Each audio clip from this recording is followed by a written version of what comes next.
All right. Hello and welcome to another episode of the Couch Warrior podcast. I'm your host, as always, Mike. And right now we're going to do LFA 153. And then immediately after, on a separate stream, I'm going to hop on and do Aries FC 12. So I apologize that we're starting pretty damn late compared to when I wanted to.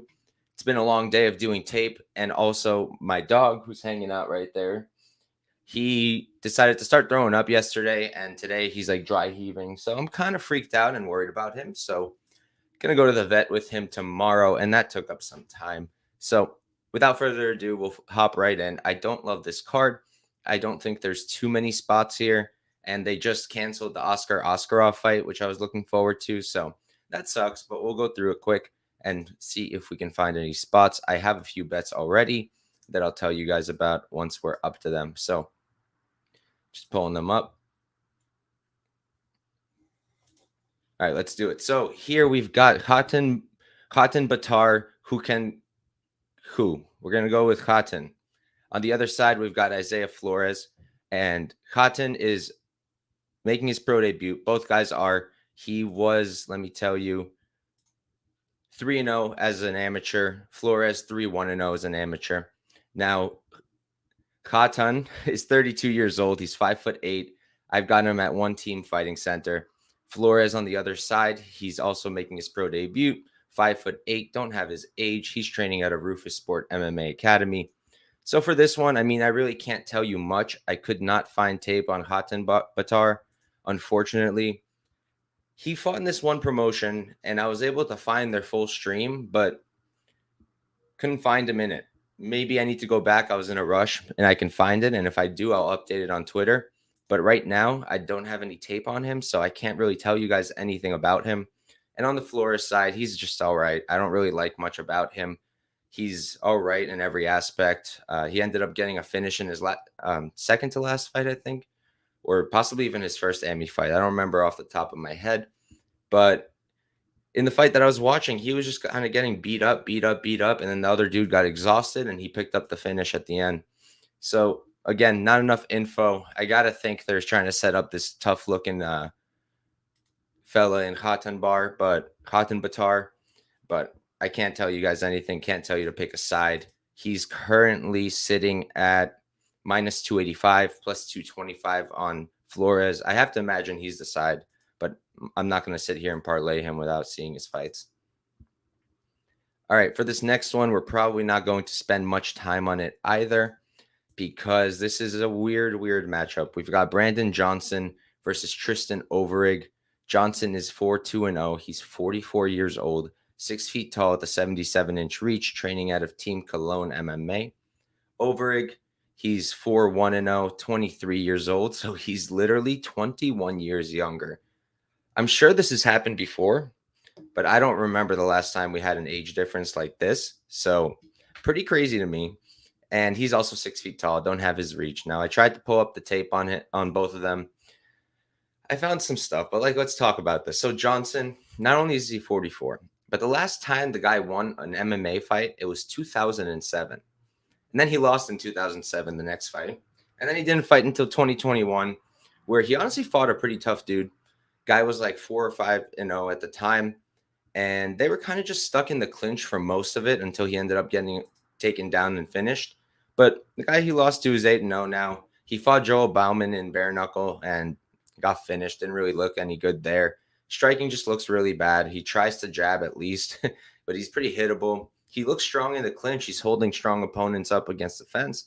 And his takedown defense looked half decent in that fight I was just telling you guys about. But I have to think Overig will be able to take him down. Overig is a very solid wrestler, even though I haven't seen it all that much, but he does wrestle in most of his fights. His striking looks pretty good, but he's a bit sloppy himself. You can tell that he's a grappler first, too. But, yeah, I have to go with Overig. He's minus 900 for a reason, so I really do think he should win this fight. I think he's going to win it dominantly, and if we were able to get an under on it, I would maybe play it, but not going to play Overig money line, and I definitely don't want to take the dog. So Overig is the pick. Probably by finish, probably by KO, but I can't tell you around. Maybe late 2-3, since Johnson hasn't fought in a minute. All right, we're going to move on to the next fight, though. For this one, we've got Kevin Nowacyzk versus Jorge Bezerra. Nowacyzk is 19-4-0. He's 34 years old, 6'2", and I do not have his reach. Bezerra, 21-13-0, 36 years old, 5'10", so he's given up 4 inches in height, training out of Villa de Luta. And this is why I said the card just isn't that great, because we're already like three fights in. We've only got a few more after this, 4 more after this, and it's just a whack card. Like these two, it's also a really weird matchup. So the last time Nowacyzk fought was in 2018. He seems to have a black belt based off of his Instagram. Looks like he was training with Bilal back in 2018. Not sure how much that does for him.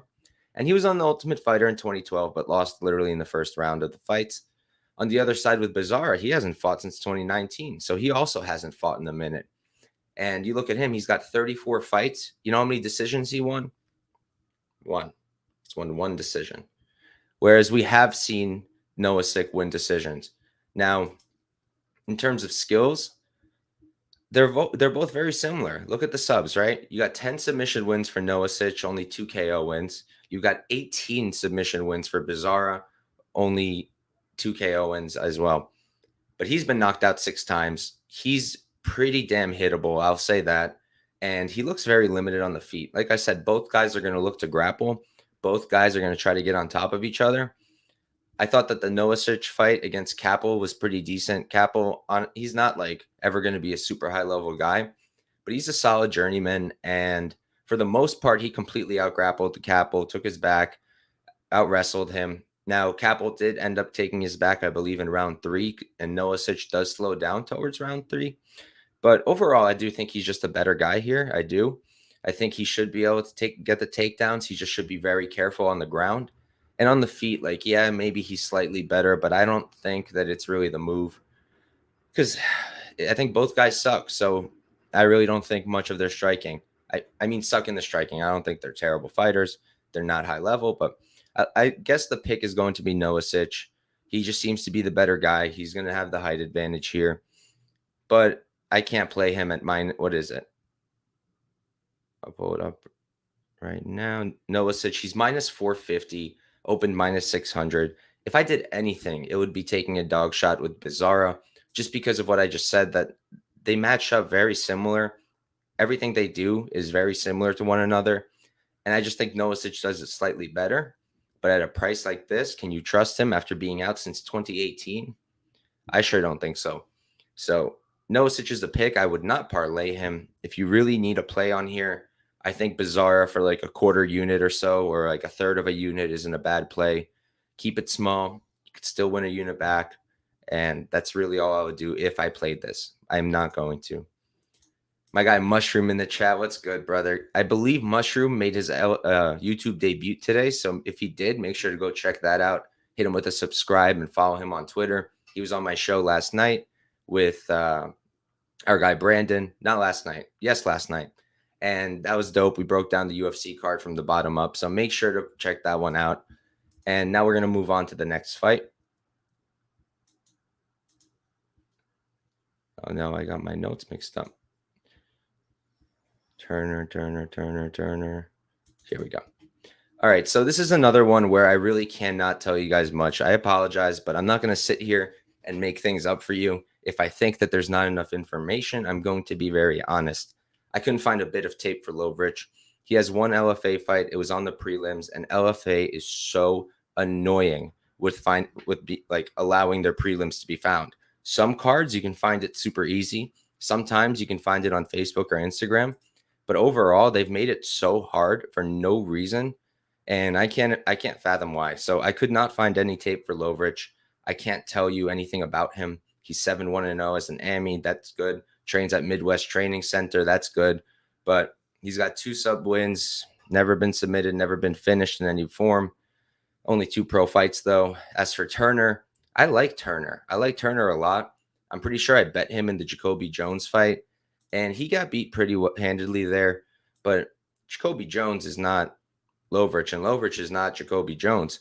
So, Jacoby Jones is a college All-American in wrestling. He out-grappled Turner. Now, Turner even tried to shoot. He didn't get it there, but he has decent wrestling he's shown before. I like his jab. I like the combos. I think he uses his length well.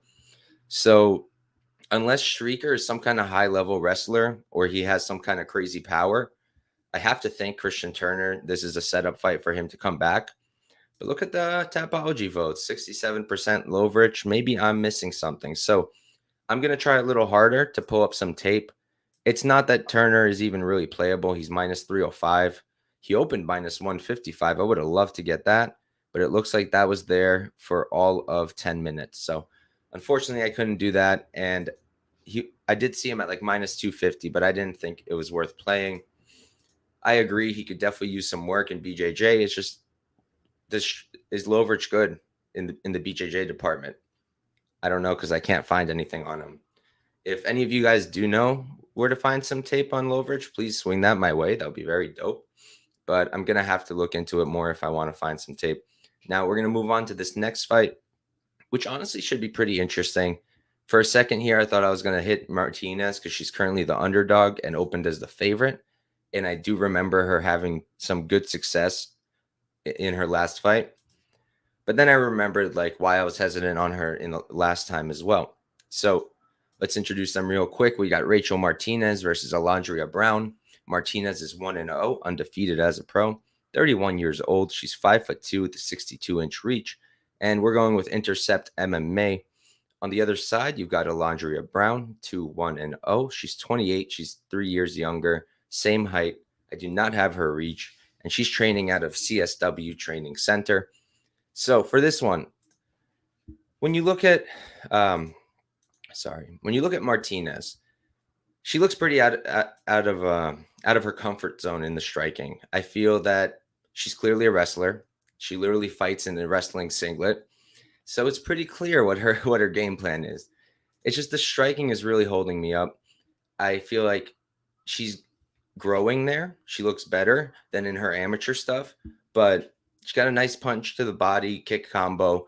I like the knees in the clinch, but overall, there's really not much to talk about there. Mostly kicks, not throwing a lot of hands. She tries to use a high guard, and she does some things that look pretty, like, I'd say pretty high level in terms of striking defense, but she's still getting hit quite a bit.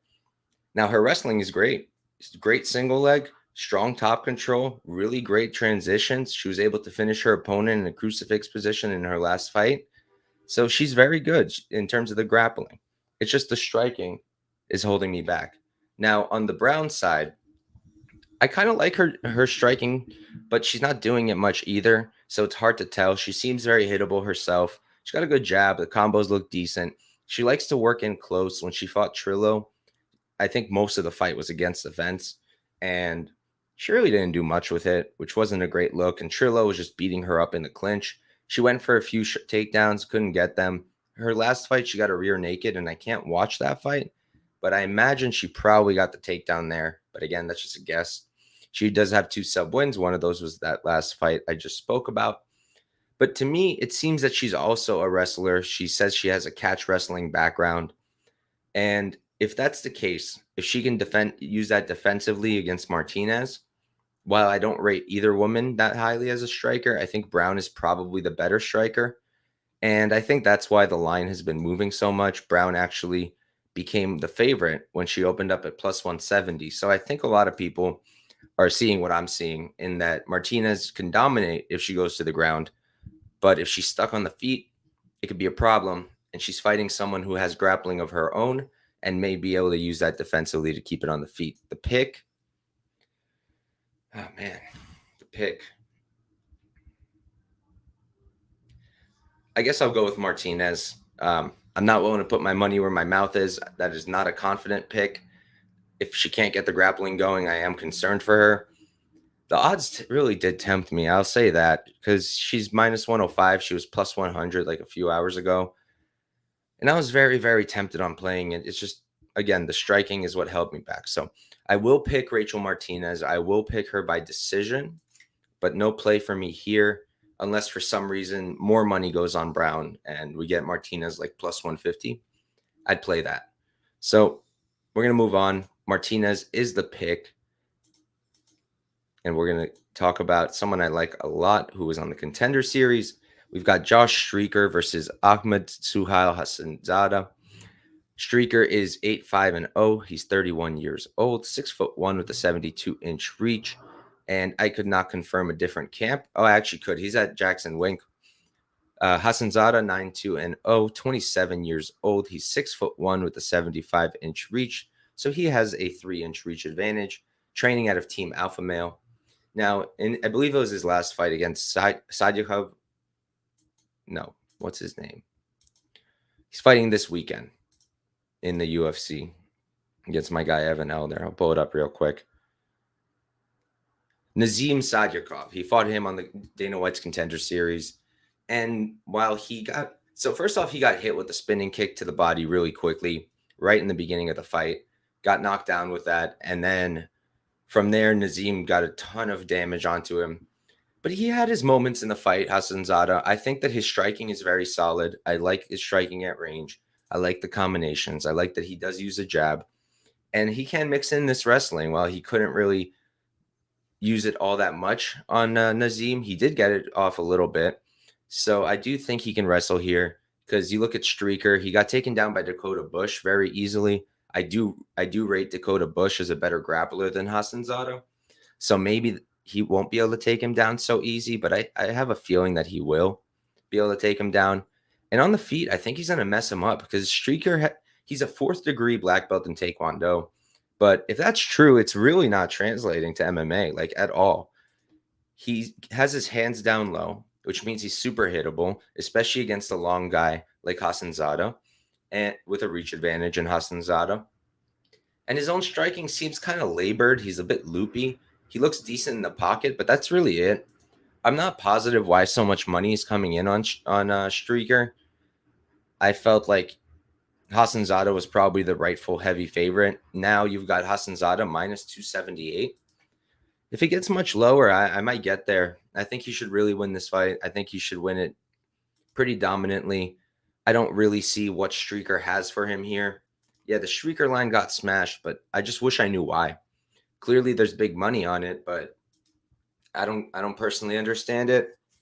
I don't like Streaker striking. I don't like his striking defense, and he doesn't have offensive grappling of his own, really. So I like Hassanzada here. I feel like he should win this pretty dominant. All right, next up, we've got Bahromjon Mashrapov versus Logan Urban. Mashrapov is 6'2"0". I do not have his measurables, but he's a fairly tall fella. I believe he's going to be bigger here. Logan Urban, though, he's 28, 6 feet tall with a 72-inch reach. And he's training out of Revolution MMA. For Mashrapov, I have TK MMA Fit. So I played Mashrapov fairly early. The line opened up. Let me tell you what it opened up at. Mashrapov was plus 165 when it opened, and I could have played it then. I was awake, but I wanted to tape it a tiny bit first. So I taped it a tiny bit. I really liked what I saw from Mashrapov. From Urban, he's actually very, very solid himself. He did get knocked out by Quinlan, but that was a quick knockout, and Quinlan was also juiced for that fight. I'm pretty sure he did end up getting caught with something. But I just like Mashrapov here. So I got him at plus 127. I thought that was a great snag. He's now sitting at favored odds at minus 187. So I just like him here. So let's talk about it. In terms of Urban, I think he's a very solid striker. Great 1-2, great body kicks, great combinations. Jab is good. 3 knockout wins. And again, the 1 KO loss was to Quinlan. I wouldn't take too much of that. He's a bit hittable, but he moves out of the way pretty well. He has wrestling that he doesn't really go to pretty often, but it looks decently good. He's got 2 sub wins of his own, but I wouldn't say that's quite his game. And on the Mashrapov side, like, he's fought some tough Russian opponents, one of those being Kabardiev, who was 5-0 at the time. He's now 9-0. And that was a good fight. Like, Kabardiev definitely won, but Mashrapov made it close. He looked good on the feet, scrambles well. And while Kabardiev was a better wrestler, he was able to get his own top positions. He was able to get a takedown too. And then outside of that, you look at the Tristan Vines fight. That honestly showed some problems, because while he did get the fight down, Tristan Vines reversed him like twice. He did end up just knocking him out clean, But that wasn't the best look. I just don't think it's that relevant here because Urban's not a huge wrestler.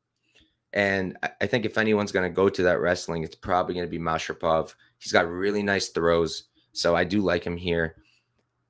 And I think in the striking, he can hang too. I like him on the feet. He might be a little bit hittable, and I could see an Urban knockout. I could. I kind of understood why he opened as the favorite. That kind of made more sense to me than Mashrapov being minus 187. I'd say a pick'em would have been probably the right price here. But I'm glad I got Mashrapov as the underdog. I think he's going to be able to outgrind Logan Urban. And as long as he's not getting knocked out, he should win this fight. So the pick is going to be Mashrapov. Mashrapov by decision for me. And we're going to move on to the final fight of the card. And then we're going to hop right off of this and go break down Aries FC because we're 4 minutes late. So for this one, we've got Jose Mariscal versus Guilherme Faria. Mariscal is 12-6-0. He's 30 years old, 5'7". I don't have his reach, and he's training out of Elevation Fight Team. On the other side, you've got Guilherme Faria. Faria is 31 years old, so he's 1 year older, 1 inch taller, 72-inch reach, and he is training out of Team Alpha Male. So we've got two super camps here facing off. And I'll tell you, when I saw Mariscal open at minus like 300 or so, minus 200, and then go down to minus 300, I wasn't really understanding it. I'm not that familiar with Mariscal. So when I saw that, I kind of just assumed that Faria was a bum. But I'll tell you, Faria is not a bum. He's definitely not a bum. And in fact, I think he's going to win this fight. And I did bet him. I did get him at plus 100 I played it for 0.86 units to win back the same amount. And here's what I'm thinking. So in terms of Mariscal, he has some decent competition. He's only been knocked out 3 times. And who was it? It was Gregor Gillespie in 2016, Joe Anderson Brito in 2019, and Steve Garcia 2020, which probably is the less good one there. But the guy has hands, so it's not the worst knockout loss. He's got 5 knockout wins of his own, but I don't love his striking. His jab looks decent. I think he can overreach a bit when he's trying to land, and he can get pretty hooky. So if someone can throw straight, they're going to land first, and they're going to land more often. His wrestling is pretty good. He's got a judo background. I don't hate it. He's got good transitions once he hits the ground. He's got 3 submission wins, and he does have a win over Yusuf Zalal, although it was a while ago. Now, asterisk to all of that I just said, there's not really a lot of recent tape from Mariscal. The most recent one I was able to find was his Cage Warriors bout. And that was really mostly what I had to work with. There's some older fights that I checked out, but he's decent. He's decent, but I don't think he should have ever been minus 300. Now, looking at Faria, right? First off, he's fighting at Team Alpha Male, which is a really good camp. And for someone like him, who I think has needed improvement, he's got this Muay Thai background. So it would be good if he's learning the grappling, and Alpha Male is a good camp for that. In terms of the striking, like I said, Muay Thai background, and he's very, very good at striking. He's got 10 knockout wins of his own, been knocked out twice. And he's just, I really like what he's doing. Solid kicks, great leg kicks. His hands are really good. He's got a really good jab. I like what he does on the feet a lot. Now, he has 5 submission losses, right? So that kind of stands out, and you're thinking, all right, Mariscal, decent grappling, 3 sub wins of his own, and you've got a Muay Thai guy in Faria who maybe doesn't have the best takedown defense. We haven't seen it tested all that much, but it seemed to hold up. Carrasco was trying to get him down. He got him down in round 3 with a basic double leg. But overall, I would say it's pretty good. Now, in terms of the sub losses, right? Not one of them is recent. The last one was in 2013. Then the last one before that was in 2011. And then the other 3 all happened in his first 3 fights in 2008. So can you look at him and just be like, yeah, he has all these sub losses, he's going to get subbed by Mariscal? I don't think so. And I do think he's going to be able to keep it on the feet. And if he does that, I think he's the way better striker by far.